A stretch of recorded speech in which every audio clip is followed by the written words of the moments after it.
संसार करत असताना लहान्याकडे बघून जगायचं आणि परमार्थ मोठ्याकडे बघून करायचा। 5-25 लाखाच्या गाडीत बसणाऱ्यानं सायकलवाल्याकडे बघून जगायचं। तो जर विमानाकडे बघून जगत असेल तर प्रॉपर्टी विकून बायको घेऊन नाशिकला खड्डे उकरायला जावं लागेल। संसार खालच्या माणसाकडे बघून जगायचा आणि परमार्थ मोठ्या लोकांकडे बघून करायचा। मोठा म्हणजे कालचा गिरगावकर, अजून कोणी आमके तमके नाही, असे तर लय ओळिंबे लोळायलेत। वारुळ फुटलं की सगळ्या मुंग्यात निघतात, अशा लय मोठ्या मुंग्या याच्याकडे नाही। परमार्थ त्या लोकांकडे बघून करायचा। ज्ञानोबराय तुकोबरायकडे विठाला विठाला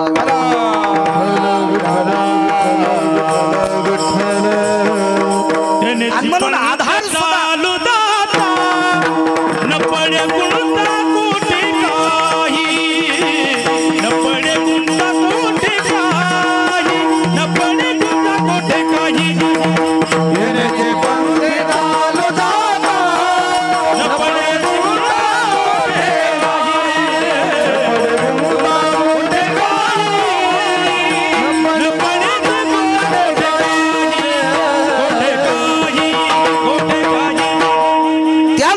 मार्गाकडे बघून चाललं की आपल्याला कसल्याही प्रकारचा अडथळा येत नाही। आणि वाक्य त्या लोकांचं प्रमाण असतं, प्रमाण पैठणच्या मालकांचं आहे। त्यांचं मत आहे कामावर आणि क्रोधावर जे प्राप्त केलं ती माणसं मोठी असतात। मोठ्या श्रद्धेने चालत असलेली ही फार जुनाट परंपरा आहे। प्रति शनिवाराची परंपरा, विश्वाचं आराध्य दैवत, या विश्वातले वारकरी, या विश्वातले संत आणि या विश्वातले देव, या दोन व्याख्या ज्याला लागतात तो जगात एकच व्यक्ती, त्या व्यक्तीचं नाव आहे मारुतीराय। अशा परमपावन मारुतीरायाच्या दरबारामध्ये नित्य ठरल्याप्रमाणे प्रति शनिवाराला प्रसादाचं आयोजन असतं। आणि या श्रावण मासामध्ये परमपावन मारुतीरायाच्या दरबारामध्ये ज्यांचं आजचं प्रसादाचं आयोजन आहे, आदरणीय शरदरावजी पवार, या महाराष्ट्राच्या मातीमध्ये, या पवित्र भारत देशामध्ये शिक्षणाची उंच भरारी घेऊन एका मोठ्या हुद्द्यावर शासकीय दरबारी ते कार्यान्वित आहेत असे शरदरावजी पवार, त्यांचा आजचा प्रसाद आहे। आणि त्या प्रसादाच्या निमित्ताने आजचं ज्ञानोबाराय तुकोबारायचं नामचिंतन मारुतीरायाच्या दरबारात करण्याचा योग माझ्यासारख्या सर्वसामान्य अल्पज्ञानी छोट्याशा गिरगावकराला, एकदा म्हणील तू छोटासा कस काय, तर या मोठ्या लोकांचा विचार जर केला तर त्यांच्या पुढे मी मुंगी इतका सुद्धा मोठा नाही। विठाला विठाला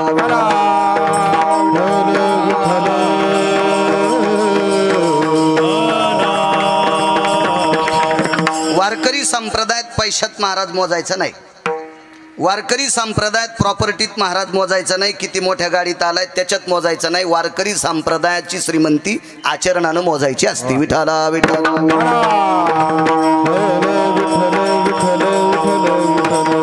बहु झाला तू चतुर शहाणा, बहु झाला तू चतुर शहाणा,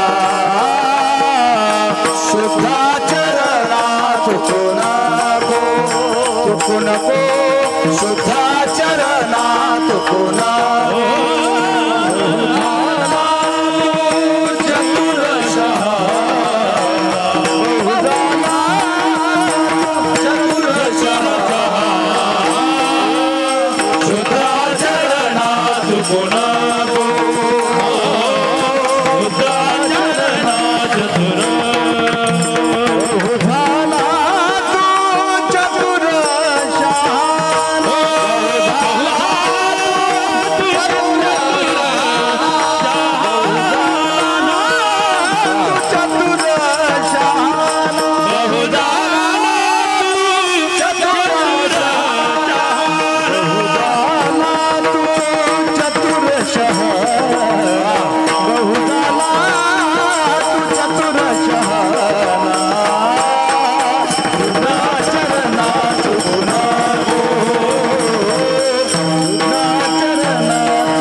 डोळ्याची उंची फक्त आचरणानं मोजायची. अशा परम पावन आचरणाचं सूत्र जिथून हलतंय असं ते अधिष्ठान मारुतीराय त्यांच्या दरबारात आजचा कीर्तन करण्याचा योग मला येतोय. या संस्थांचे अधिपती पूज्यश्री परमश्रद्धेय प्रातस्मरणीय गुरुवर्य श्री गुरु स्वामी महाराज त्यांच्या आधिपत्याखाली हे सर्व काही या ठिकाणचं हलतंय. अशा परमश्रद्धेय सद्गुरू स्वामींच्या चरणी प्रणाम करतो. मोठ्या श्रद्धेनं मला ते संपर्क करतात, फोन करतात. शरदराव तुमच्या तारखेसाठी मला वाटते 3 तरी अभिषेक मागं पुढं केले त्यांनी. माझी तारीखच नव्हती रिकामी. आहे मी तसा छोटासाच बारीकसाच आहे, पण महाराष्ट्र बऱ्यापैकी डोक्यावर घ्यायला. फक्त महाराष्ट्रानं डोक्यावर घेतल्याच्या नंतर पंढरपुरातल्या मालकाला आवडेल असं गिरगावकरांनं वागाव, नाही तर महाराष्ट्र आदळून बी देतो. विठाला विठाला विठाला.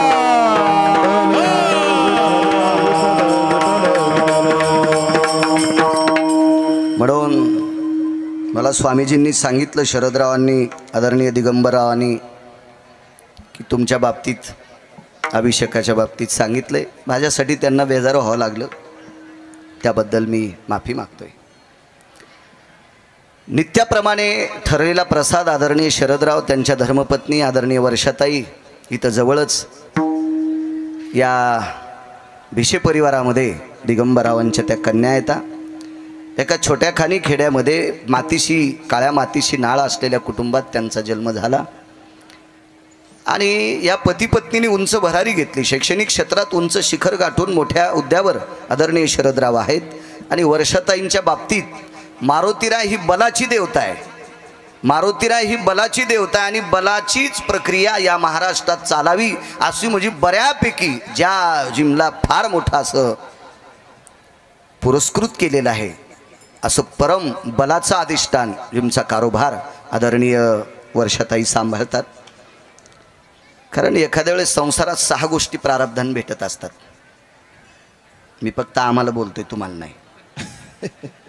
संसारात 6 गोष्टी प्रारब्धान भेटत असतात स्वामीजी. त्याच्यात सर्वात मोठं जर प्रारब्ध कोणतं असेल तर पत्नी ही सात्विक भेटणं, सदाचारी भेटणं, पुण्यशील भेटणं, पावन भेटणं. याच्या पलीकडं सांगतो पतीच्या मतात मिसळून भेटणं, अशी पत्नी भेटणं एका जन्माचं पुण्य. गतोर जन्मायति पुण्यायम, गतोर जन्मायति पुण्यायम, गतोर जन्मायति पुण्यायम. भार्या सुप्राप्ते यतोति भार्याति संगति कामाति मे मंकृतजन्य सर्वस्थिता.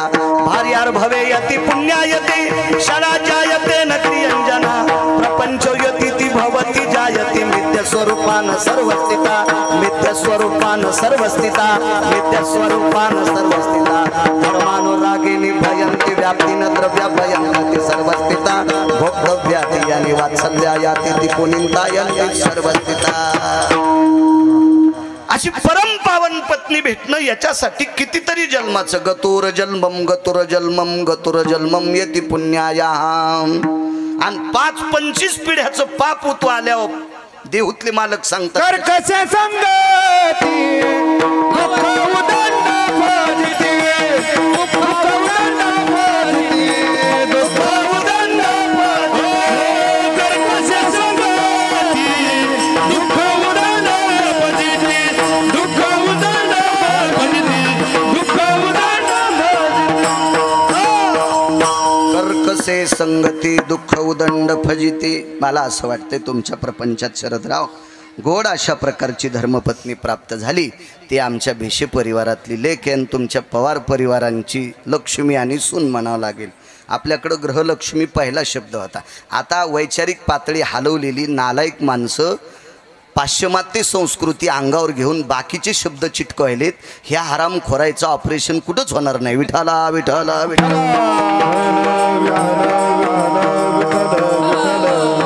म्हणून उभयंता दोन्ही कुळाला आपण ज्या कुळात जन्म झाला त्या परिसरातलं आराध्य दैवत ग्रामदैवत या पंचकृषीतलं गोड सुख आचरणातलं सूत्रधार अशा मारुतीरायाच्या दरबारात दोघा पती पत्नींनी मिळून गोड असा अभिषेक करावा आणि प्रसाद करावा असा अनुषंग वर्षाताई अधिकरून शरदरावजी पवार या दाम्पत्यांनी मोठ्या श्रद्धेनं या ठिकाणी केलेलं आहे. दरवर्षी माझ्याकडे ही सेवा येते. म्हणून या पवार परिवाराला भिशे परिवाराला कोटी कोटी धन्यवाद.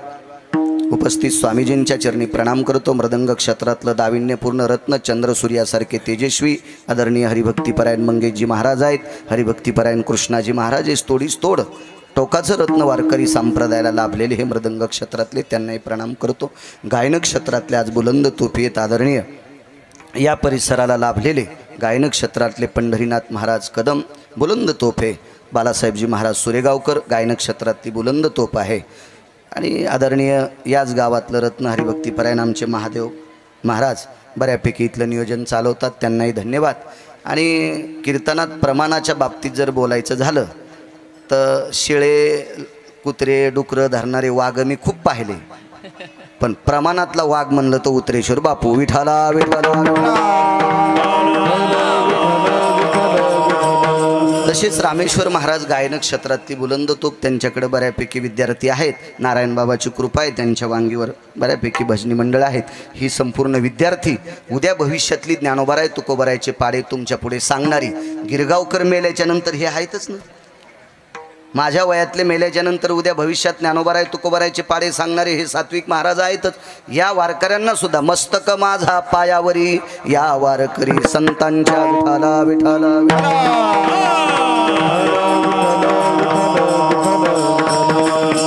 माझा आवाज तुमच्या पुढं पोचतोय असा आहे ध्वनी यंत्र. हे पवनचं आहे. पवन म्हणजे वारा, सज्जनाचे माप वाऱ्या हाती माप झाले सज्जनाचे. तो नावही पवन आहे, इथं बसलेलाही पवन सुत आहे, आणि गळ्यात तुझ्या माळ आहे, चांगली गोष्ट आहे, छान आहे, छान छान छान. पवन तुझा असाच या स्पीकरच्या बाबतीत प्रकाश पडत राहो. मारुतीरायानं तुझ्याकडनं ती सेवा करून घ्यावी. आणि या संप्रदायातल्या मृदंगाचार्यांना गुणीजनांना कीर्तन करायला तू बऱ्यापैकी आवाज देत जाय. मारुतीरायाची कृपा तुझ्यावर होईल. विठाला विठाला.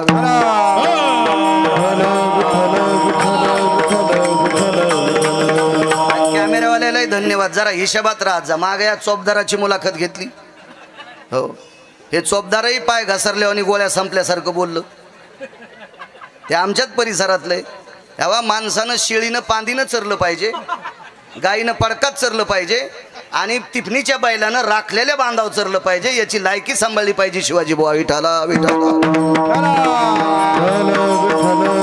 कोण चॅनल होता, ते कोण चॅनल वाला होता, त्याला इतकी हाऊस होती का ते टाकायची? अरे थोडीशी लाज सांभाळली पाहिजे. संप्रदायाच्या काही गोष्टी टाकत असताना चांगल्या माणसांच्या बाबतीत चांगलं वागलं पाहिजे, चांगलं करीन देऊ. अरे कोणी कोण पाणी घुसलन संसार वाहीन जाईल सांगता यायचं नाही. जरा हिशोबात वागा जा. महाराष्ट्रात मी एकटा तर भोळा आहे, तुम्हाला कॅमेरे लावू देतो.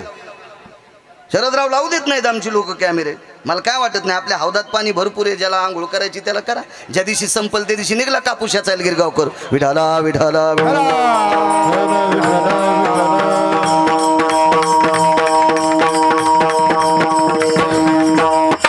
असो. उपस्थित माझ्या मारुतीरायाच्या चरणी दंडवत करण्यासाठी आलेल्या सर्व वारकऱ्यांना सद्भक्तांना कोटी कोटी प्रणाम करतो. तुम्ही मारुतीरायाच्या दरबारात आहेत, माझ्या अभंगावर येतो. परमपावन श्रावण मासामध्ये भगवान शिवजीचं अधिष्ठान आहे. या अधिष्ठानात चालत असलेला आजचा रुद्रघोष आणि अन्नदान, त्या शिवजींना सुद्धा प्रणाम. शिव भोळा चक्रवर्ती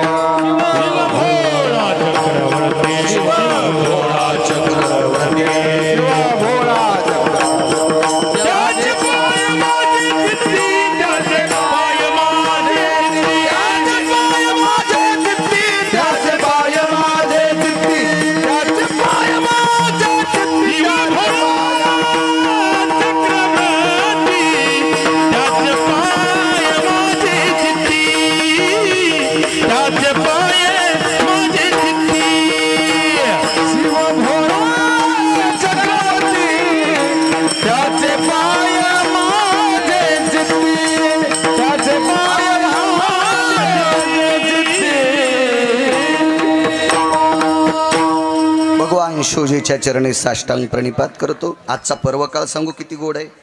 आजचा पर्वकाळ म्हणजे महाराष्ट्रातल्या मातीतील 18 संतांपैकी एका संतांच्या पुण्यतिथीच्या सप्त्याचा आजचा काला असतो. आजचा काला, कालचा समाधी सोहळा त्या वारकऱ्यांचा. संत शेना महाराज कालच्या द्वादशीला, या वद्य द्वादशीला महाराज इहलोकातली यात्रा संपवतात. कालचा समाधी सोहळा आणि त्या समाधी सोहळ्याचा आजचं काल्याचा योग आहे. आज शनिवार आहे. आज गोड सत्रवेणी संगम आहे. महाराजांची पुण्यतिथी कालची होती. गोड प्रमाणात सांगितलेलं आहे. श्रावण वद्य द्वादशी सेना समाप्त ते दिवशी सेना समाप्त ते दिवशी सेना समाप्त त्या दिवशी श्रावण वद्य द्वादशी सेना समाप्त त्या दिवशी सेना समाप्त त्या दिवशी सेना समाप्त त्या दिवशी श्रावण वद्य द्वादशी सेना समाप्त ते दिवशी. सेना महाराजांचा अधिकार सुद्धा या संप्रदायाशी आजच्या अभंगाशी गोड आहे. कामावर ज्यानं जय प्राप्त केला त्याला नर म्हणतात, असा पैठणच्या मालकांचा अभंग आहे. मला दिलेल्या वेळेत जेवढं तुमच्या पुढे बोलता येईल तेवढा बोलण्याचा प्रयत्न करेल, कारण प्रसादाचा दिवस आहे. वातावरण पावसाळ्याच्या दिवसातला कार्यक्रम आहे.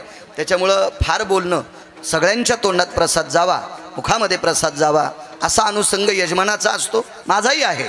म्हणून मी वेळेत आटपील. कामाव ज्यानं जय प्राप्त केला त्याला नर म्हणतात. सेना महाराजांच्या बाबतीत एक प्रसंग गोडसा मोठ्या व्यक्तीच्या मुखारविंदातून बालासाहेब ऐकिला. सद्गुरू सेना महाराज हे कुलानं नाव्याच्या वंशात होते. नाव्याच्या कुळात जन्म झाला. एका सर्वसामान्य गरीब कुटुंबात जन्म झाला. या पोटाची इतभर खळगी भरण्यासाठी सेना महाराजांचा व्यवसाय होता तुमच्या आमच्या सगळ्यांच्या दाढी कटिंग करणं. फार साधी व्यक्ती, खूप साधी व्यक्ती.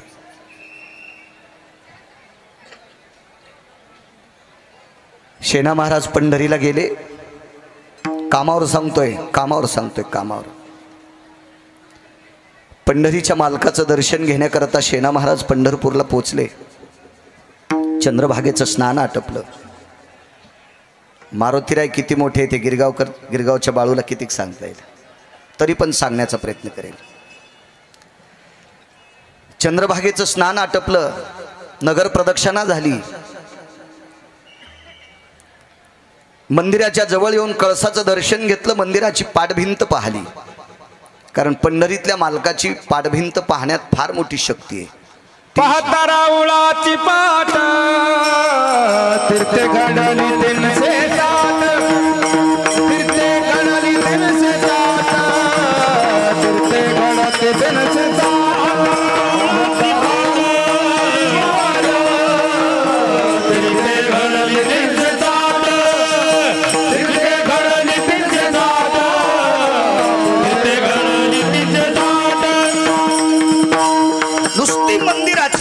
पाठीमागची बघितली की 360 तीर्थामध्ये स्नान केल्याचं पुण्य प्राप्त होतंय. ही पंढरपुरातल्या मालकाच्या मंदिराच्या पाठभिंतीत ताकद आहे.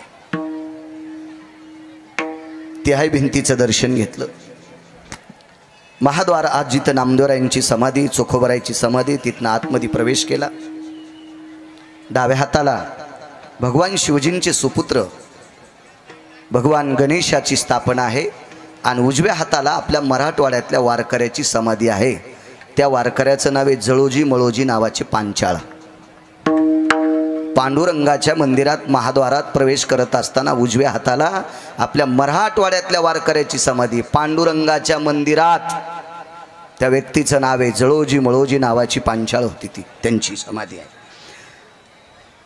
आणि पुढे गेल्याच्या नंतर गरुड पार आहे. आता तो पारा अस्तित्वात नाही, खांदून टाकला कधीच. त्या गरुड पाराचं दर्शन घेतलं आणि विटेवरच्या मालकाकडे बघत बघत बघत संत सेना महाराज निघालेले आहेत. राजे हो, सेना महाराजांना घोडं नव्हतं बसायला, गाड्या तर नव्हत्यात तो स्वामीजी त्यावेळेला, घोडं नाही, तिकिटाला पैसे नाहीत. ते पंढरपूरला चालले म्हणजे रव्याचे लाडू, बुंदीचे लाडू, काजू बदामाचे लाडू, असं काही नाही, काहीच नव्हतं. इतकी साधी परिस्थिती.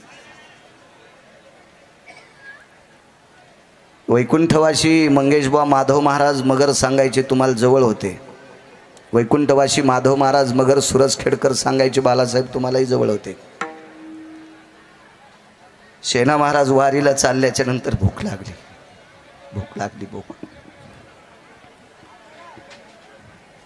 कोणाला मागाव.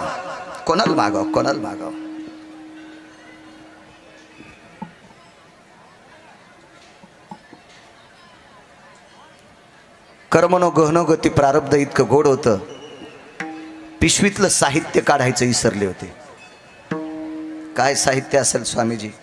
वस्तारा आणि कात्री. वस्तारा आणि कात्री होती पवार काका सर. गावातल्या छावडीवर बसले. योग असा होता, त्या गावाला कोणी नावी नव्हता आणि 4-2 लोक आले. त्यांनी त्यांची दाढी कटिंग केली. शेणा महाराज उठले. गावाच्या कडेला नदी होती, त्या नदीमध्ये स्नान केलं, कपडे धुतली, आपली पिशवी खांद्याला अडकवली, पताका खांद्यावर घेतली आणि पंढरीकडे निघाले. जाता जाता ज्या 4 लोकांनी दाढी कटिंग केली त्यांनी आवाज दिला, ओ वारकरी, आमच्या सकाळी दाढी कटिंग तुम्हीच केलं का? हो, भाकरी घेऊन जा.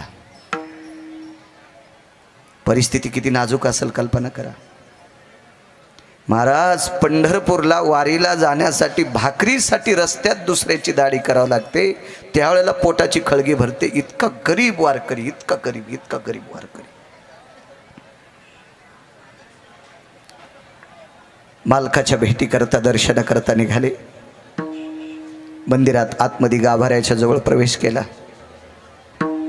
पंढरपुरातल्या मालकाला संवेदना लक्षात आली. काय तो जगाचा मालक आहे लक्षात आलं. शेणा महाराज आपल्या दर्शन करता आलेत. शेणा महाराजांना पाहिल्याबरोबर पंढरपुरातल्या मालकांची मान मुकुट पडेपर्यंत वाकली. मोठ्यांचं वाक्य सांगतोय, दिगंबरराव मुकुट पडला पंढरपुरातल्या मालकाच्या डोक्यावरचा मुकुट, इतकी मान. शेणा महाराजांनी दर्शन घेतलं. नाव्याच्या कुळात, संप्रदायाला जातीचा काही संबंध नाही. आणि मग विटेवरच्या मालकाने मान वाकवली. मालकाचं दर्शन आटपल्याच्या नंतर आईसाहेबाच्या दर्शनाकरता शेणा महाराज गेले. मी एकतर त्यांची कालची पुण्यतिथी त्याबद्दल बोलायचं आणि कामावर त्यांची किती पकड होती, वासनेवर किती पकड होती, याचं पुढचं प्रसंग तुमच्या पुढे मांडतोय. आणि मग आईसाहेबाचं दर्शन घेतलं. आईसाहेब प्रत्यक्ष शेणा महाराजांना बोलल्या, विटेवरची मालकीन लक्ष्मी. कोणाला म्हणतात लक्ष्मी? असा जगात माणूसच नाही की त्याला लक्ष्मी आवडत नाही. ऐसा कोण आहे हे दयानावरे, ऐसा कोण आहे हे दयानावरे, कन्यापुत्र भोळे दारान, कन्यापुत्र भोळे दारान. ऐसा कोण आहे हे दयानावरे, ऐसा कोण आहे हे दयानावरे, कन्यापुत्र भोळे दारान, कन्यापुत्र भोळे दारान. स्वामीजी तुमची आज्ञा मागून एक शब्द वापरतोय, संसारिकालाच पैसे लागते असं नाही. नाही त्या सुटली द्रव्य लोभ माया, भस्मदंड छाया तरुवराची, भस्मदंड छाया तरुवरा. नाही त्या सुटली द्रव्य लोभ माया, भस्मदंड छाया तरुवराची, छाया तरुवरा. नाही त्या सुटली द्रव्य लोभ माया, भस्मदंड छाया तरुवराची, भस्मदंड छाया तरुवरा. नाही त्या सुटली द्रव्य लोभ माया, भस्मदंड छाया तरुवराची, भस्मदंड छाया तरुवरा. कारण एवढा कारभार सांभाळायचा आहे स्वामी, तो अर्थाशी होत नाही. आज आपल्या इथं कायमस्वरूपी संस्थांना लाईट जाऊ नये याच्याकरता एवढ्या मोठ्या हे विद्युत देण्याचं ते प्रवाहाचं गोडसं असं एक छोटंसं केंद्र ते आपल्याला दुकानातून घ्यावं लागलं. स्वामीजी त्याला पैसेच द्यावं लागले. ते पैसे आदरणीय शरदरावांनी आणि वर्षाताईंनी मोठ्या श्रद्धेनं दिले. मला कीर्तनं खूप आहेत. एक साध्या भाषेत सांगायचं इतके येत, पण आपला शब्द मारुतीरायाच्या दरबारात एका महात्म्याच्या सानिध्यात, श्री गुरु स्वामींच्या सानिध्यात आणि मारुतीरायाच्या दरबारात शरदराव तुम्ही आणि वर्षाताईंनी तो शब्द झेलला. याच्याकरता मी स्वामींना म्हणलं तारखेत बदल करा, मी येतोय. कारण या पवित्र दरबारात मी तुम्हाला एक ते जनरेटर द्यावं, एवढं मोठं 7.5 लाख रुपयाचं जनरेटर द्यावं आणि तुम्ही छोट्याशा गिरगावकराचं ऐकून ते दिले, याच्याकरता मला आनंद. पैशाच्या बाबतीत काय विचार करायचा नाही. मला काय मागायचंच नाही. माझ्याकडे आहे तर विधाला विधाला विधाला.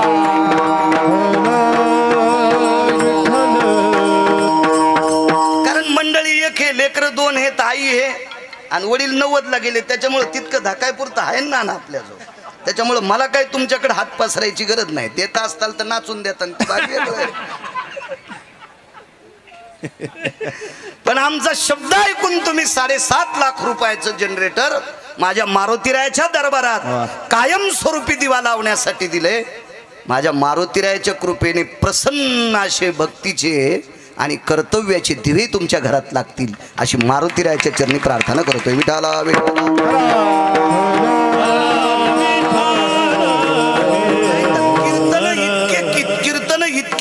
इतके कीर्तन जो दारू पिऊन मेला त्याच्या श्राद्धाचं कीर्तन बाळू महाराजाला, आणि ज्यानं ठुलय त्यानं पिऊन बुका आम्हाला लावलाय. अशा हराम खोरायचे पण कीर्तन आहेत. कधी कधी चांगल्या कीर्तनाच्या बाबतीत विचार करायचा, नालायक मूर्ख यजमानांच्या बाबतीत काय बोलायचंय, बोलावंच लागते त्यांच्यासाठी सुद्धा. पण कधी कधी तुम्ही आमचा शब्द सांभाळला, याच्याकरता मला पुनश्च यावं वाटलं. विठाला विठाला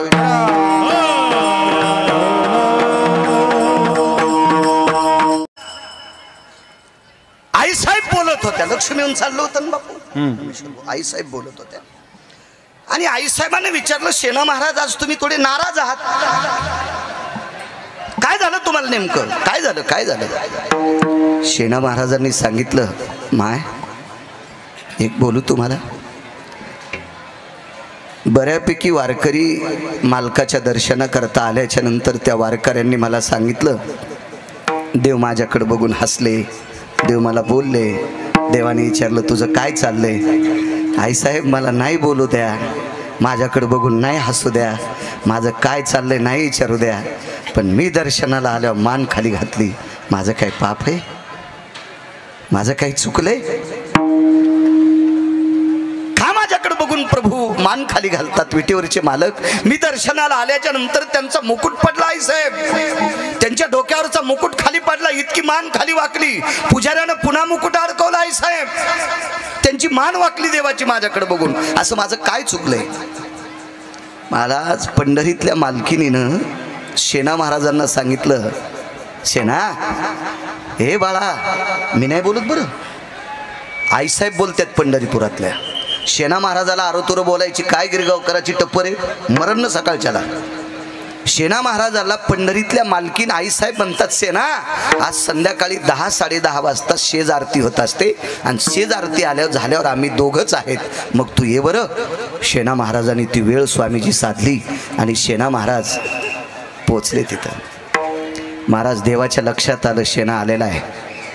विटेवरच्या मालकानं लक्ष्मीला रुक्मिणी आईसाहेबाला सांगितलं, रमा म्हणजे लक्ष्मी, हे रमा दार लावून घे, मला थकवा आलाय, मी कंटाळलो गाज, मी थकून गेलोय, मला झोपायचंय.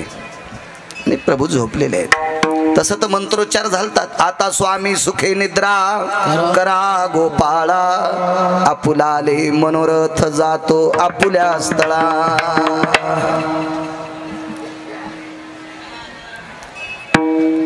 आईसाहेब आला, शेणा आलास होय, रडू लागले. हे पवन आवाज कडक कर, बेस कमी कर. रडू लागले शेणा महाराज. आईसाहेबांनी विचारलं, शेणा काय झालं रडायला? आईसाहेब, पहाटे दर्शन करता आलो तर मान वाकवली, आणि आता तुम्ही भेटी करता बोलवलंय तर दार लावून झोपलेत. शेणा मी येणार रे तुझ्याकडे, तू काय काळजी करतो? मी येणं, तू काय काळजी करू नकोस, मी तुझी भेट करून देते ना.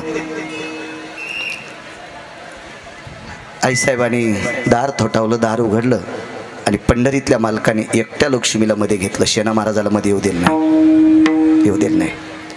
आईसाहेबांनी पंढरीतल्या मालकांना प्रश्न केला, स्वामी असं काय हो शेणाकडं, त्याचं काय चुकलंय त्या शेणाचं? मी म्हणत नाही बरं का, पुन्हा एकदा त्याची पुनरावृत्ती करतोय, कारण युट्यूबला टाकल्याच्या नंतर पुन्हा एखादा म्हणेल की शेणा महाराजाला आरोतुर बोलण्याची तुमची पात्रता आहे का, असं बोलू शकतात स्वामी लोक. त्याच्यामुळे हे वाक्य माझं नाही, हे विटेवरच्या मालकिनीचं वाक्य आहे. काय हो मालक, काय त्या शेणाचं काय चुकलंय?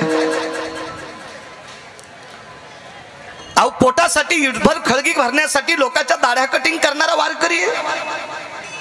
त्यानं आयुष्यात चुकीचं काम केलं नाही आणि तो तुमच्या दर्शनाकरता यावा आणि त्या शेणानं आल्याच्या नंतर तुम्ही मान वाकवावा, आणि आता त्याला मी भेटी करता बोलवलं, तुम्ही झोप नसताना झोपीचं नाटक करता आणि दार लावून आतमध्ये झोपता. काय काय प्रकार काय? रडू लागला जगाचा मालक, रडू लागला.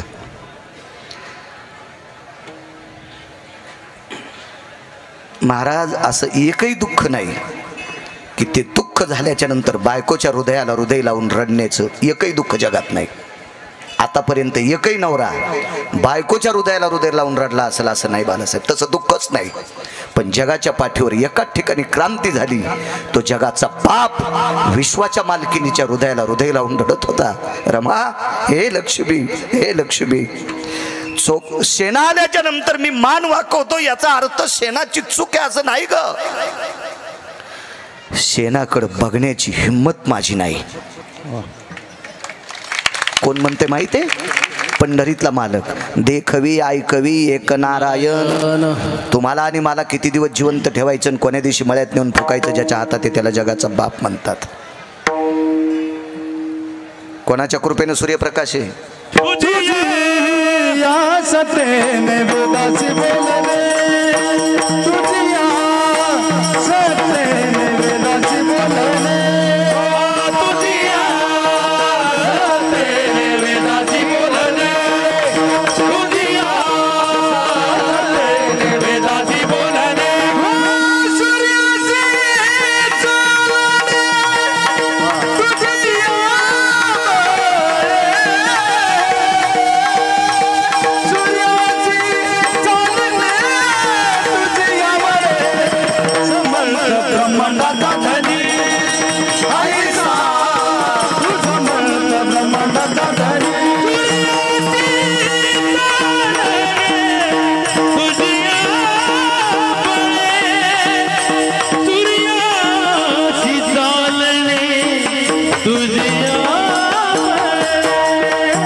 ज्याच्या कृपेने शरदराव आता सावली आहे दिगंबरराव, त्याची कृपा संपली की ऊन पडतंय, आणि त्याची कृपा संपल्यावर किती पाऊस येईल आणि किती बंद होईल तुमच्या आमच्या हातात नाही. इतकी सत्ता ज्याच्यात आहे तो जगाचा बाप शेणा महाराजांच्या डोळ्यात डोळे घालून बघत नव्हता. काय भक्तीचं टोक असेल स्वामीजी. ब्रह्मांडाचा धनी तो संती केला ऋणी, तो संती केला ऋणी, तो संती केला ऋणी. ब्रह्मांडाचा धनी तो संती केला ऋणी, तो संती केला ऋणी, तो संती केला ऋणी, तो संती केला ऋणी. ब्रह्मांडाचा धनी तो संती केला ऋणी. संतांचं पंढरपुरातल्या मालकाकडे कर्ज आहे. तुम्ही जनरेटर कधी दिलं? तुमच्याकडे लक्ष्मी आल्याच्या नंतर. असत ना स्वामी? लक्ष्मी म्हणजे कोणती? ही दिगंबरराव, बरं खोटं आहे का? होय पवार सर, खोटं आहे. तुमच्याकडे लक्ष्मी आल्याच्या नंतर तुम्ही 7.5 लाखाचं जनरेटर देता. मग पंढरपुरातल्या मालकिनीची कृपा तुमच्याकडे झाली तर तुम्ही या देवस्थानला 7.5 लाखाचं जनरेटर देता. इतकी ज्याच्या बायकोत ताकद आहे त्याच्यावर कर्ज कशाचं? कशाचं कर्ज मला सांग. तुका म्हणे देवा ऋणी करून ठेवी सेवा, ऋणी करून ठेवी सेवा, ऋणी करून ठेवी सेवा, म्हणे देवा ऋणी करून ठेवी सेवा, ऋणी करून ठेवी सेवा, ऋणी करून ठेवी सेवा, म्हणे देवा ऋणी करून ठेवी सेवा, ऋणी करून ठेवी सेवा, सेवा सेवा, ऋणी करून ठेवी सेवा, म्हणे देवा ऋणी करून ठेवी सेवा, ऋणी करून ठेवी सेवा, ऋणी करून ठेवी हे बाळांनो इकडे माझ्या मागे या ना, काय होत नाही. या या रे पुरोत या. भविष्यातले तुम्हीच गिरगाव करेत या, फक्त आचरणात राहा. दगडा वापटील आणि मरण नाही. विठाला विठाला.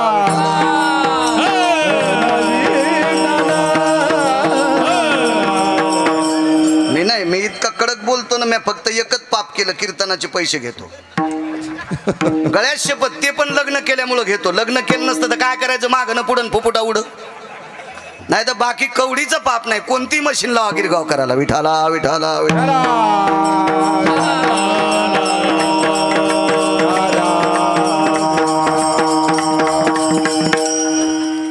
ते बी कोणाच्या खिशातले थोडेच काढून घेतो.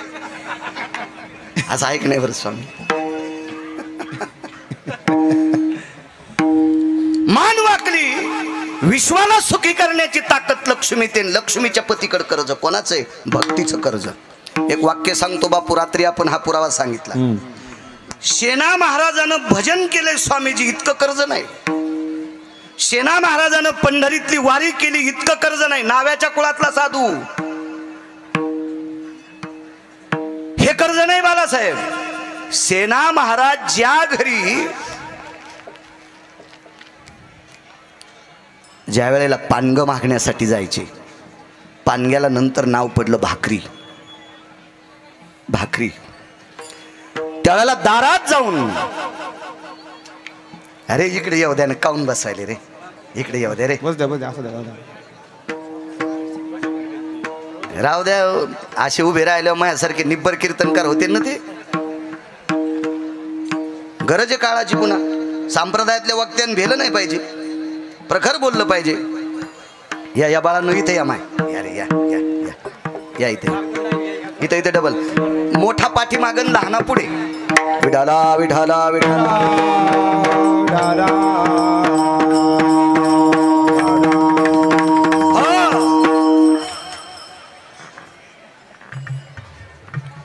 पानग मागण्यासाठी शेणा महाराज दुपारी 12च्या नंतर जायचे. शेणा महाराजांचे अभंग वाचा, लक्षात येईल तुमच्या. कीर्तनाला दम नाही, भागवताला दम नाही, रामायणाला दम नाही, प्रवचनाला दम नाही. गुण कोणाला आहे?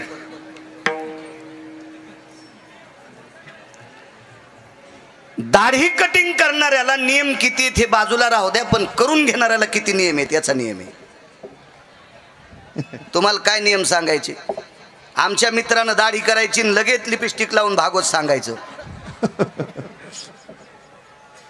रोमा भयक्षाला स्थितेषु सचेल स्नाना भयस्थितायां तर्पणम पुण्या भयस्थितो आचरो आचरो भयस्थिताम नैवम गांजा कसम लिखितम.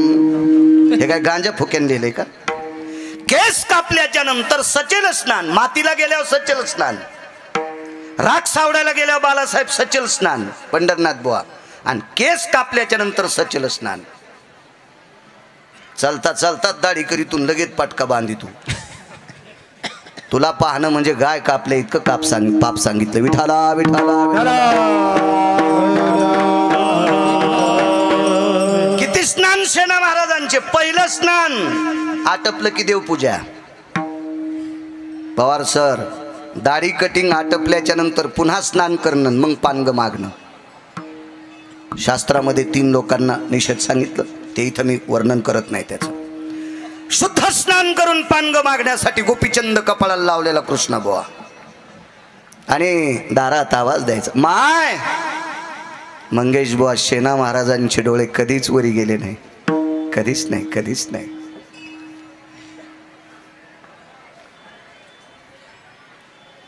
गुरुजी सांगायचे, रंगनाथ गुरुजी परभणीकर सांगायचे, हा परभणी जिल्हा महाराष्ट्राच्या बाहेर जर कोणी प्रचलित केला असेल तो श्रीमंत श्री रंगनाथ गुरुजी धर्म भास्कर, तो ज्ञानसूर्य रंगनाथ गुरुजींनी महाराष्ट्राच्या बाहेर आपल्या जिल्ह्याचं नाव नेऊन घातले. गुरुजी सांगायचे, मी रंगनाथ गुरुजींचा निर्वाळा मी ऐकला नाही, पण गुरुवर्य धर्म भास्कर वक्ते बाबांच्या मुखारविंदातून ऐकला. पंढरपूरला प्रवचनात वक्ते बाबा म्हणायचे, रंगनाथ गुरुजी परभणीकर सांगायचे, शेना महाराजांनी आरशात बघितलं की आरसा फुटत होता, आरसा फुटत होता.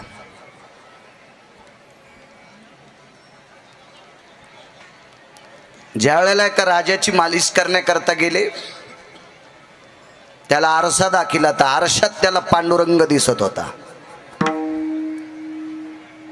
राजा म्हणायचा, मला शेना महाराज आरशात पांडुरंग दिसतात. नाही म्हणले, हे शेना बघ ना तू आरशात. पण शेना महाराजाला माहित होतं मी आरशात पाहिलं की आरसा फुटतो. ते खाली करायचे. राजाने सांगितलं, अरे बघ ना शेना, तर तो राजा आहे, बघ ना शेना, बघ ना शेना, बघ. शेना महाराजानं नाईलाजानं राजाच्या आज्ञेकरता आरशात पाहिलं तर आरसा चुरावते. असे 5-25 आरसे फुटले. शेना महाराजांनी कधीच आरशात बघून गंध लावला नाही. शरदराव इथं बोट टेकलं की पारी इथपर्यंत असे लांब लांब गंध लावणारे लय मोठे पाहिले, पण शेना महाराजच होते. एके दिवशी गंध थोडा तिरळा झाला, वाकडा झाला. शेना महाराजांच्या पत्नीचं नाव सांगता येईल? किती कीर्तनकार मेल्यावर सुधरता तुम्ही? पहिली मला गोळी घाला, तुम्हाला सगळ्याला पुढच्या शनिवारापर्यंत परमिशन. शेना महाराजांच्या पत्नीचं नाव लक्षात ठेवा. मी कशा करता सांगतोय माहिती आहे का? तुम्ही विद्वान झाले की आमच्यासारखे भंगिरे नीट कीर्तन करते, आणि तुम्ही विद्वान नाही झाले की आमचे गाणेच म्हणतात. मग याच्याकरता तुम्ही विद्वान झालं पाहिजे की आम्ही कीर्तन करत असताना आमचा कष्टवाला झाला पाहिजे, घामानं इतका घाम आला पाहिजे, इतका घाम, अरे बाप रे श्रोते. त्याच्याकरता तुम्ही विद्वान असा. आणि एका निष्ठावंत वारकऱ्याच्या पत्नीचं नाव सांगतोय, तुम्हाला सांगत नाही, राहू द्या. पुन्हा आता एखादा म्हणेन यालाच येत नसल, अशी बिल इचकिनारे माणसं येत नो हो, चोळून अवधाना मोठा करणारे असे म्हणते. नका गिरगावकराच्या तरी सध्या तरी हौदात नका हात घालू. बरं आहे सध्या भरलेला हाऊ दे, खालून तुट्टी सोडली तरी वरून सांडतो. कारण मी आतापर्यंत स्वामी वाचिल्याशिवाय कधीच कीर्तन करत नाही. पाहुणी ग्रंथ करावे कीर्तन, आणि ऐकून सांगत असेल तर मोठ्यांचं नाव सांगतो, भंगिऱ्यांचं नाव कधीच सांगून बोलणार नाही. पत्नीनं सांगितलं, तुम्हाला काही कळतं का हो? काय झालं ग? ते गंध कसा लावलाय तुम्ही? धुतला गंध, पुन्हा नाकावरती बोट ठेवलं, आता पहिल्यापेक्षा जास्त वाकडा झाला. पत्नीनं सांगितलं, हो आहे ना दर्पण, आहे ना काच, आहे ना, आहे ना, आहे ना. काच हा पुराणातला शब्द आहे बरं का, दर्पण हा पुराणातला शब्द आहे, आयना हा पुराणातला शब्द आहे. हो,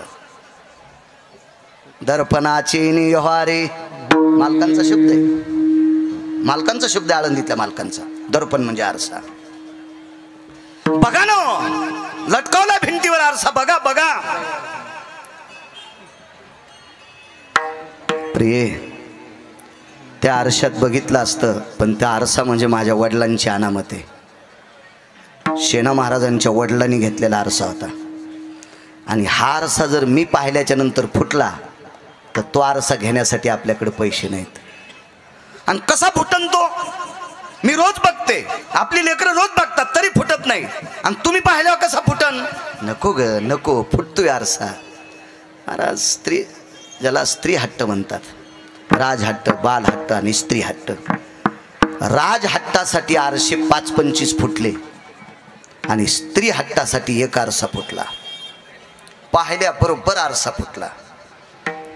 महाराज किती दिवसापासून अंतकरणात खवखव होती, आपल्या मालकानं आरशात बघितलं आरसा कसा फुटतोय. नित्य मालकाच्या दर्शनाची साधना पूर्तता झाली, आणि त्या पूर्ततेची एवढी मोठी तयारी श्रुती माता शेणा महाराजांच्या शेणा महाराजांच्या पत्नीला बोलायला आली. आणि श्रुतीला एकच प्रश्न केला, हे श्रुती माते एकच सांग, माझ्या मालकाने म्हणे राजाच्या 5-25 आरशात बघितल्यावर आरशे फुटले,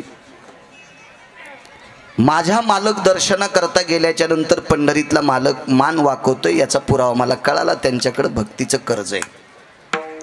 पण आमच्या घरच्या आरशात पाहिल्याच्या नंतर आरसा फुटला, असं माझ्या मालकाच्या चेहऱ्यात काय आहे. बालासाहेब काय सांगा श्रुतीनं. श्रुती खळा खळा खळा खळा खळा रडत होती. आणि श्रुतीनं शेणा महाराजांच्या पत्नीला सांगितलं, माझी माय, आचरणाचं तेज शेणा महाराजाच्या चेहऱ्यावर इतकं आहे, आचरणाचं तेज शेणा महाराजाच्या चेहऱ्यावर इतकं आहे की या विश्वातला काच ते तेज सांभाळू शकत नाही, या विश्वातला दर्पण, या विश्वातला आरसा ते तेज सांभाळू शकत नाही. इतकं आचरणाचं तेज होतं. हे तेज फक्त 14 लोकांकडे होतं. एक कृतात्रेतायुगात लक्ष्मण, एक द्वापार युगामध्ये ज्याच्याकडे 9 लाख गायी आहेत ते नंदराज, 14 पैकी तिसरी व्यक्ती आहे संत शेणा महाराज. कारण दीपावली पंचमीच्या दिवशी भगवान कृष्णाच्या 12 मातेपैकी एका मातेचं दर्शन घेत असताना फक्त पायच पाहिले, तिचं नाव रोहिणी. आणि 14 वर्ष 27 दिवसातले 6 महिने 26 दिवस सोडून दिले रावणाच्या अशोक वाटिकेत रामेश्वर बुवा, तितके सोडून दिले तर लक्ष्मणजीनं घोट्याच्या वरी सीतेचे पाय पाहिले नाही. आणि पानग मागायला गेलेल्या सद्गुरू शेणा महाराजांनी ज्यांची कालची द्वादशी सांगून गेलते, एक पुरावा होता बापू, ते सेना सांगून जातो वैकुंठाला, सेना सांगून जातो वैकुंठाला, तिथी ते श्रावण द्वादशी, तिथी ते श्रावण द्वादशी, आणि तिथी ते श्रावण द्वादशी. पण द्वादशात 2 येतात, म्हणून अगोदर सांगितलेल्या प्रमाणात वद्य द्वादशी 2 येतात, कारण संत कधी चुका करत नाहीत. आणि जो आरसा तेज पाहू शकत नाही, पानग मागण्यासाठी गेल्याच्या नंतर 14 लोकांपैकी 2घांची नावं सांगितली, लक्ष्मणलाल, द्वापारयुगातले आमचे नंदराज, आणि शेणा महाराज. पानग मागण्यासाठी गेल्याच्या नंतर विश्वातल्या एकाही पत्नीचा चेहरा बघितला नाही, खाली मान घालून पाय बघायचे, इतकं आचरणाचं सूत्र होतं. म्हणून विश्वातला कोणताच आरसा त्यांचं तेज सांभाळायची ताकद त्यांच्यात नव्हती. इतकं कामावर ज्यांची पकड होती, म्हणून त्यांना नर व्याख्या आहे. म्हणून